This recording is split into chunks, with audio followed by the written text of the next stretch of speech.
Salam alaikum, chers élèves, bienvenue dans une autre séance de sciences de la vie et de la terre pour le niveau de deuxième année de baccalauréat, sciences expérimentales, section sciences de la vie et de la terre. Vous avez vu les séances précédentes comment le système intervenir lorsqu'il y a une invasion microbienne. Lorsqu'un microbe parvenir à pénétrer dans l'organisme, il y a des moyens de défense développés par l'organisme. Et vous avez vu, la première ligne de défense consiste à une immunité naturelle qui se fait de façon immédiate, consiste dans l'existence des barrières naturelles, l'existence de l'inflammation, le phénomène de la phagocytose qui consiste à englober l'agent pathogène et à le détruire, et aussi l'existence d'un système de complément qui est une série de protéines qui s'activent en cascade permettant à la neutralisation de l'agent pathogène. Mais parfois, cette ligne n'arrive pas à détruire l'agent pathogène. D'où d'autres stratégies sont développées, interviennent dans l'élimination de l'agent pathogène. C'est l'objet de l'immunité spécifique. C'est ce qu'on va voir à travers des expériences. Je vous invite, chers élèves, à découvrir ensemble comment se déroule cette immunité. Et voilà, je vous propose cette expérience. C'est une expérience pour mettre en évidence l'une des stratégies de l'immunité spécifique.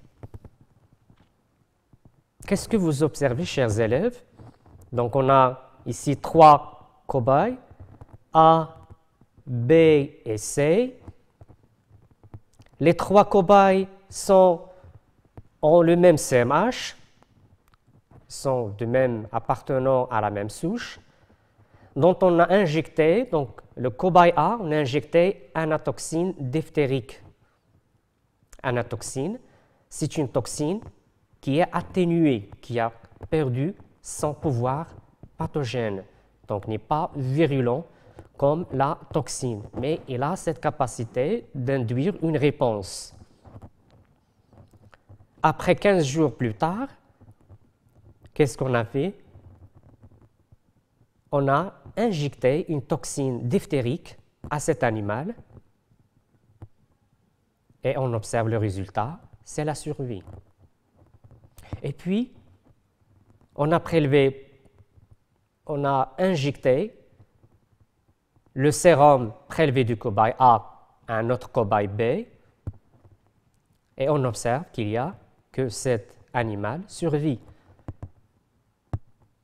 Encore, quand on injecte des lymphocytes prélevés du cobaye A à un autre, le cobaye C, qu'est-ce qu'on observe? La mort de cet animal.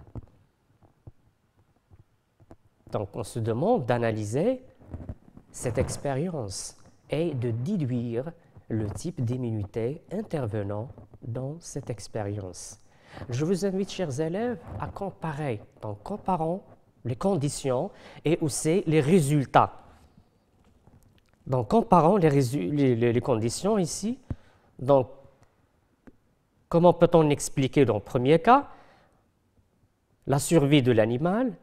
On dit qu'il est déjà immunisé contre la diphtérie. Le deuxième, pour le cobaye B, on a prélevé le sérum de cet animal, mais on observe qu'il survit. Ça veut dire quoi? C'est-à-dire cette immunité a été transférée par le sérum, ce qui a donné la survie de ce cobaye, alors que pour le cobaye C, les lymphocytes prélevés n'ont donné aucun effet, on observe que la mort. Donc, on veut décrire ces résultats en formulant des phrases pour exprimer ça. Donc, on va, pour chaque cas, pour chaque cobaye, nous allons formuler une phrase pour exprimer ce résultat. Et voilà qu'est-ce qu'on peut dire. L'injection préalable de l'anatoxine diphtérique, c'est une toxine atténuée au cobaye A, lui permet de survivre à l'injection consécutive de la toxine diphtérique. A est immunisé contre la diphtérie. Son système immunitaire a été mis en contact une première fois avec la bactérie atténuée et a réagi très rapidement lorsqu'il a rencontré la toxine diphtérique. Deuxième cas, on injecte le sérum d'OA dans un cobaye P, puis on lui injecte la toxine diphtérique. Le cobaye P survit à l'injection de la toxine diphtérique. Le sérum intervient donc dans la destruction de la toxine diphtérique.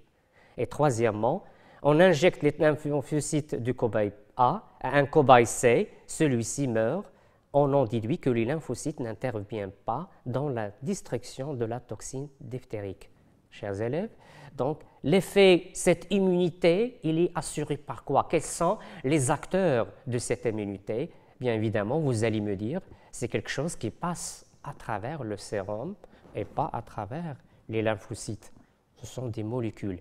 Et c'est pour cela, on va déduire, chers élèves, que la protection de cobaye contre l'antigène, qui est la toxine diphtérique, était assurée par des molécules solubles présentes dans le plasma du sang.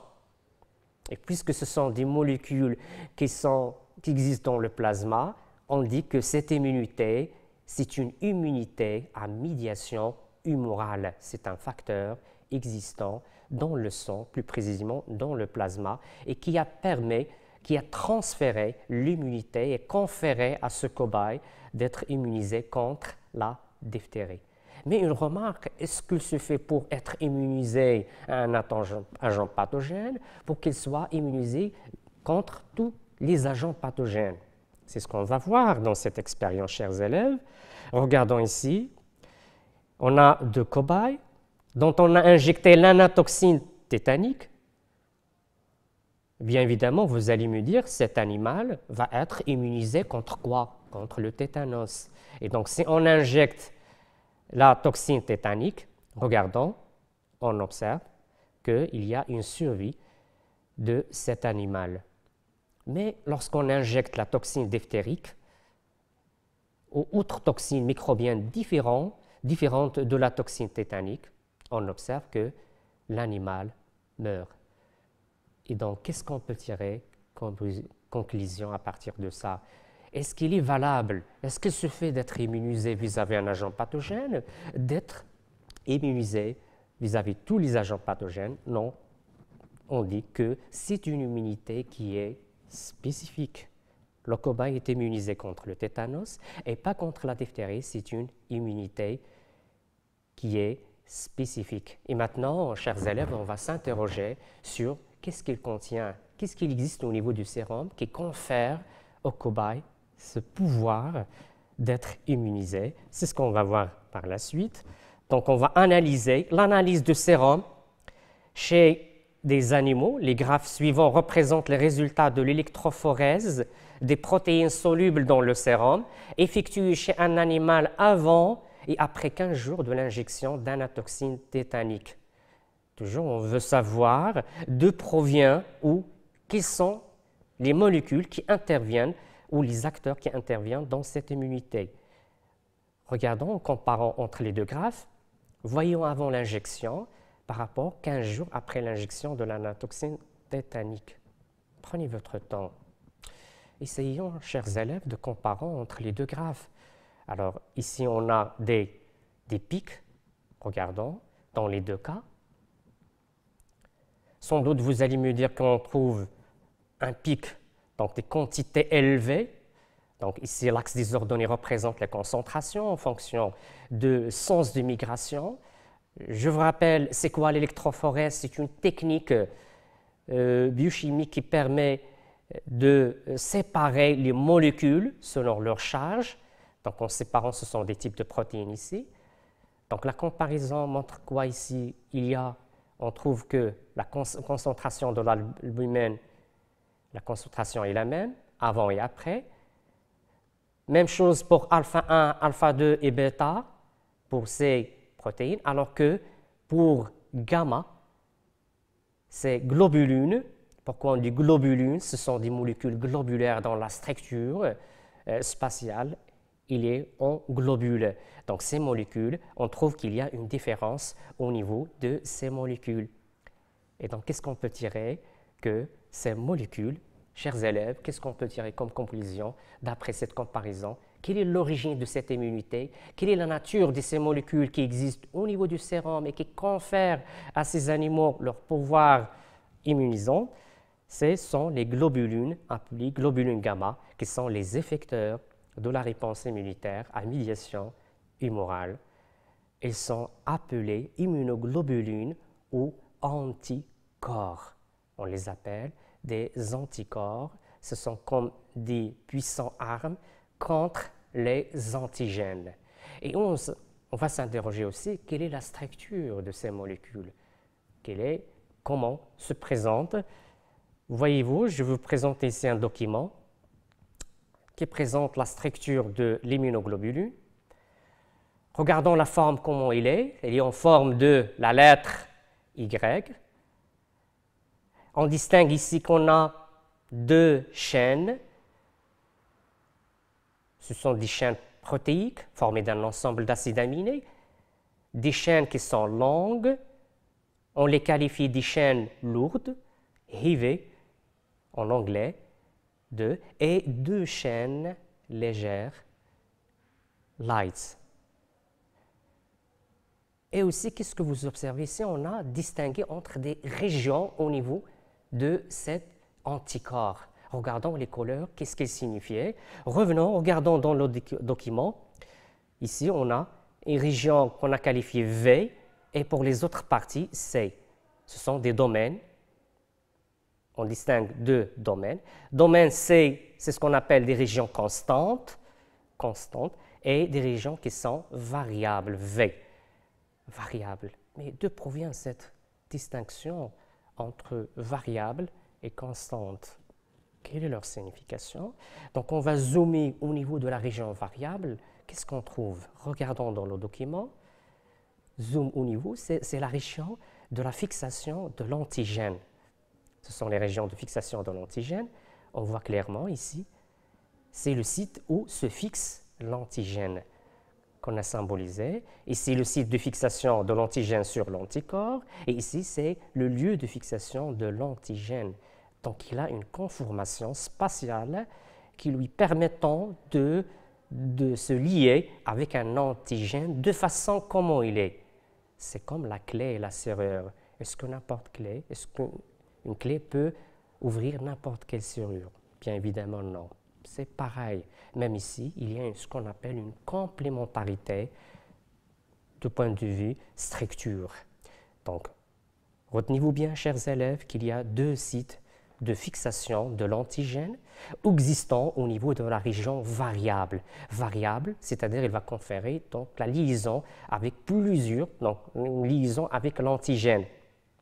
Il y a une variabilité, c'est-à-dire on a dans le corps plusieurs anticorps et chaque anticorps va fixer un type déterminant bien précis d'antigène.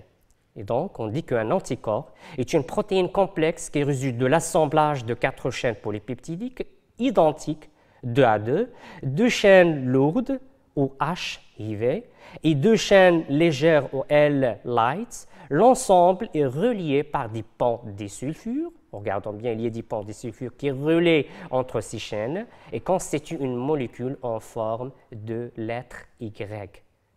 Ces anticorps sont très variés dans l'organisme et on se pose la question, chers élèves, quelles sont les classes d'anticorps? C'est ce qu'on va voir ici. Regardons, on distingue 5 grandes classes d'anticorps, à savoir les IgG, les IgE, IgD, IgM, IgA, qui diffèrent par quoi? Par le nombre de domaines. Regardons ici, nombre de domaines constant. Ici, on a 4 domaines. Ici, on a 3 domaines. Ici, la IgM, la caractéristique est l'association de 5 immunoglobulines. Les IgA, 2 immunoglobulines. Donc, on dit que si, selon la nature de la chaîne lourde, on distingue 5 classes d'anticorps qui sont les suivantes. Les IgM se trouvent sous forme de pentamère dans le sérum.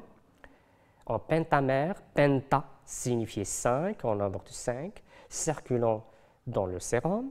Les EGA sont des dimères retrouvés dans les sécrétions, le lait, la salive, etc., caractéristiques de ces milieux. Les IgG, les plus abondants dans le sérum, interviennent dans l'activation du système du complément. Aussi, on a les IgE, rares dans le sérum, et sont responsables des cas d'allergie. Les IgD, qui sont des anticorps membranaires. Et on s'interroge, chers élèves, comment se fait cette immunité, comment se déroule cette immunité à médiation humorale, comment se produisent les anticorps. C'est ce qu'on va voir, qu'il montre ce document. Regardons ici, comment se fait de la détection d'antigènes à la production d'anticorps. Dans l'organisme, on a plusieurs cellules. On signale ici que l'origine, ce sont des cellules des lymphocytes B. Ces lymphocytes B portent des récepteurs sur leur surface. Regardons, ces récepteurs se forment des anticorps. Ils ont la même structure, les immunoglobulines. On signale ici on a des anticorps sériques dans le sérum, mais il y a membranaires qui sont fixés sur la membrane. Regardons bien la structure de ces anticorps, ces récepteurs. Est-ce qu'ils sont les mêmes? Non. Chaque cellule contient ses propres récepteurs selon la forme. Et donc, dès l'entrée d'un antigène, est-ce qu'il va activer toutes les cellules? Bien évidemment non. Il va activer seulement une cellule, c'est celle qui possède un récepteur qui est spécifique à cet antigène. Et donc ici, regardons, donc il y aura une activation de cette cellule. Une fois activée, elle va subir une série de divisions. Ce sont des mitoses pour aboutir à la formation d'un clone. Un clone, par définition, chers élèves, on a déjà vu ça, un clone, c'est un ensemble de cellules possédant la même information génétique issue d'une même cellule mère. Regardons ici la même cellule mère, ici c'est la lymphocyte B qui était activée, qui a donné clone. C'est pour cela qu'on parle de phénomène de sélection clonale.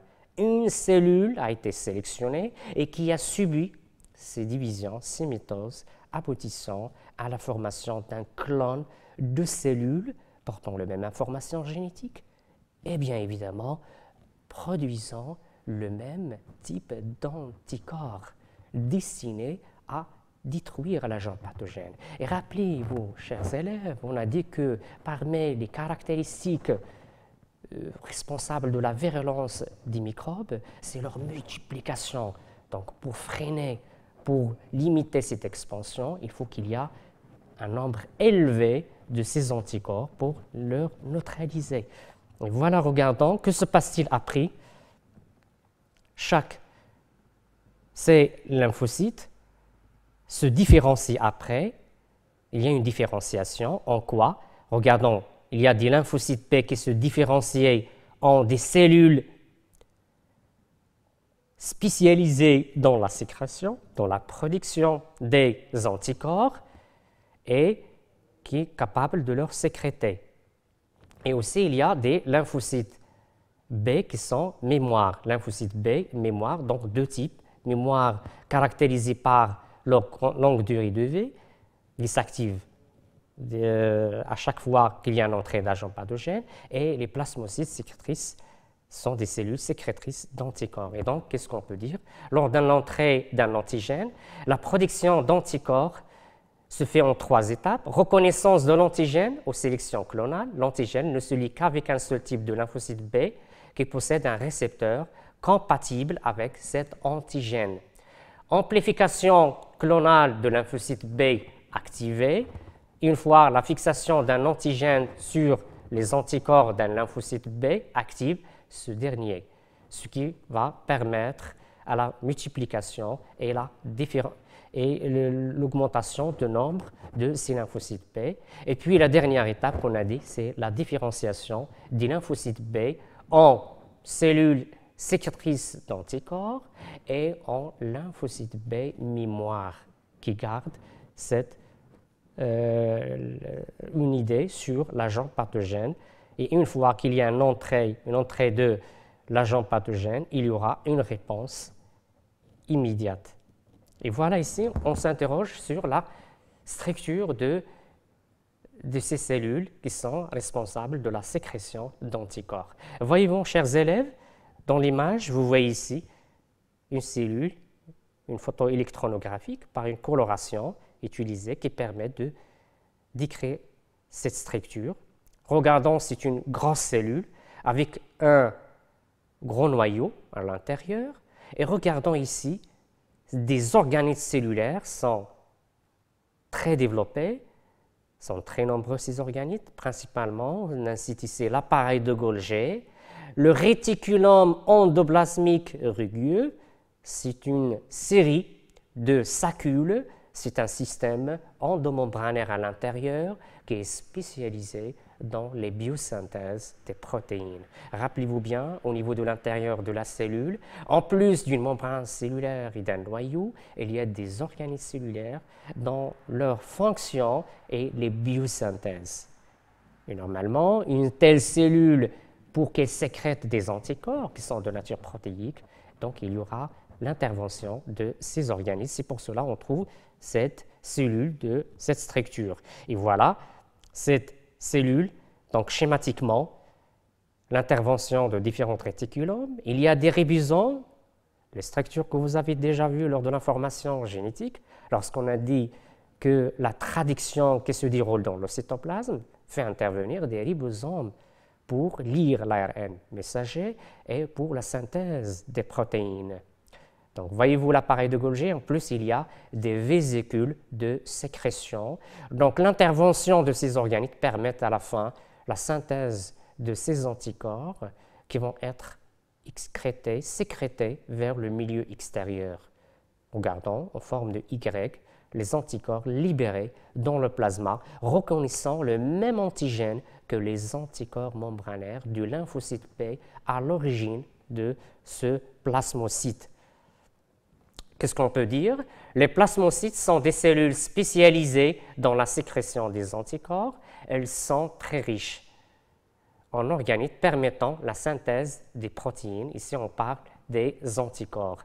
Et on interroge, chers élèves, quels sont les rôles de ces anticorps? Regardons bien que les acteurs à la fin de cette immunité morale, ce sont ces anticorps sécrétés par les plasmocytes. Quel est le rôle de ces anticorps? C'est ce qu'il montre ce document ici.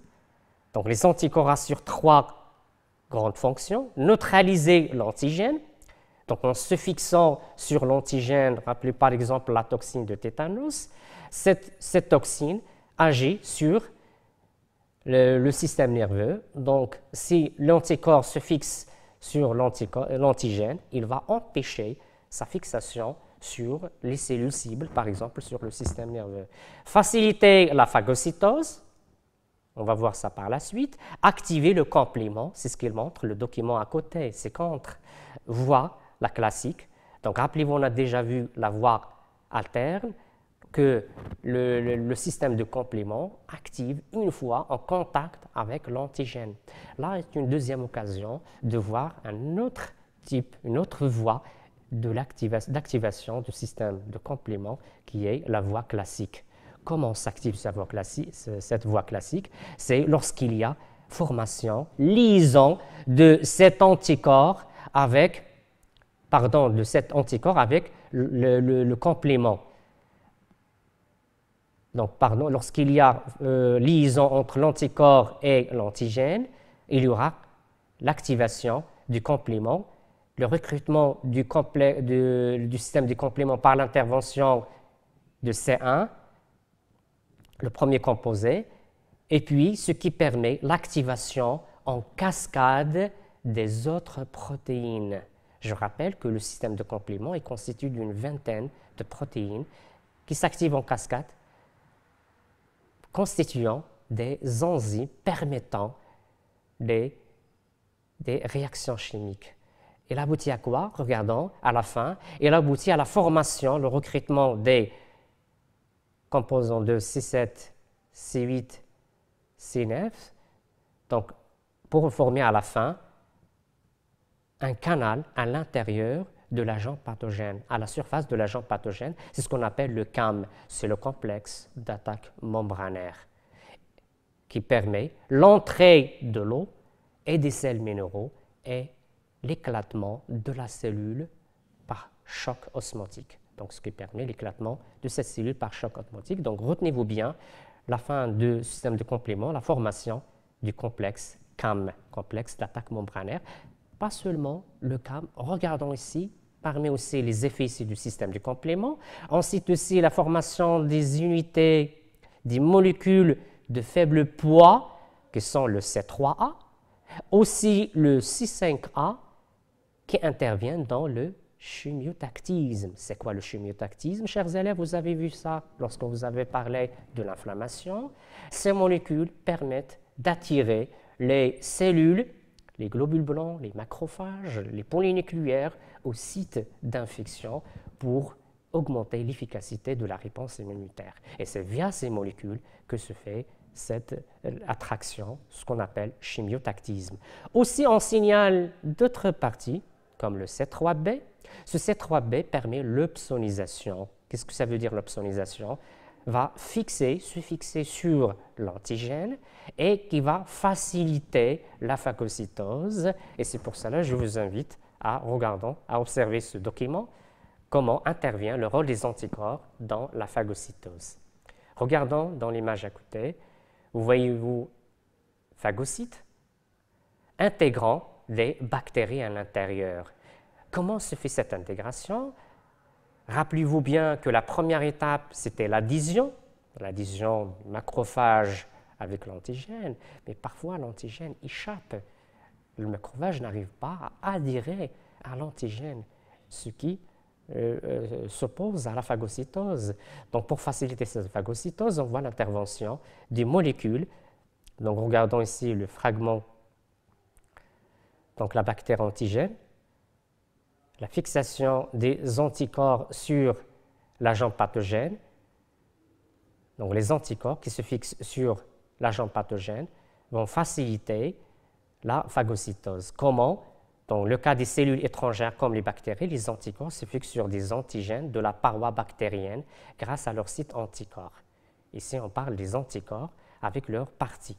Rappelez-vous que lorsqu'on a parlé des anticorps, il y a des sites de fixation à l'antigène et il y a une partie constante. Cette partie constante qui se lie avec des récepteurs spécifiques au niveau de la membrane du macrophage. Et ainsi, ce qui facilite de phagocyter et d'internaliser, d'ingérer l'agent pathogène à l'intérieur du macrophage. Et donc, ça facilite, les anticorps facilitent la phagocytose. Encore, je cite ici un exemple de l'interaction entre l'antigène et l'anticorps. La mise en évidence de la réaction antigène-anticorps par la technique d'Oesterlony. C'est juste à titre d'exemple pour montrer cette interaction entre l'antigène et l'anticorps. Donc, il y a une expérience. Cette expérience, on prélève une boîte de Petri dans laquelle on creuse 5. Donc, il y a ici des points, des puits à l'intérieur. Pour creuser des puits, dans un premier temps, on réalise un milieu en gélose. Donc, les produits diffusés ici, un gel qui se solidifie. Et après, on creuse à l'intérieur et on met des gouttes, ici les anticorps et les antigènes. On met le sérum d'un lapin immunisé contre le SAP et on met des antigènes. Pourquoi? Pour étudier l'interaction entre anticorps et antigènes. Donc, cette interaction va former un complexe humain. Et ce qu'on voit ici dans la boîte de Petri va former des arcs. L'examen attentif des résultats permet d'observer des petits arcs blanchâtres. L'existence de ces arcs montre qu'il y a formation d'un complexe humain antigène-anticorps. Et donc, si on veut interpréter ces résultats, qu'est-ce qu'on peut dire? Que les anticorps, cet anticorps, il est capable de se lier avec l'antigène 2, capable aussi de se lier avec l'antigène C, donc selon la distance ici pour la formation des arcs, selon la distance. Et donc c'est une technique qui permet de caractériser les sites de fixation des anticorps par rapport aux antigènes. Voyez-vous, chers élèves, que l'immunité humorale qui se déroule dans l'organisme fait intervenir des acteurs qui sont les anticorps sécrétés par des plasmocytes. Ces plasmocytes issus de la différenciation des lymphocytes T. C'est une immunité qui est spécifique. Donc, on arrive à la fin de cette séance, chers élèves, et à la prochaine séance, Inch'Allah. Merci.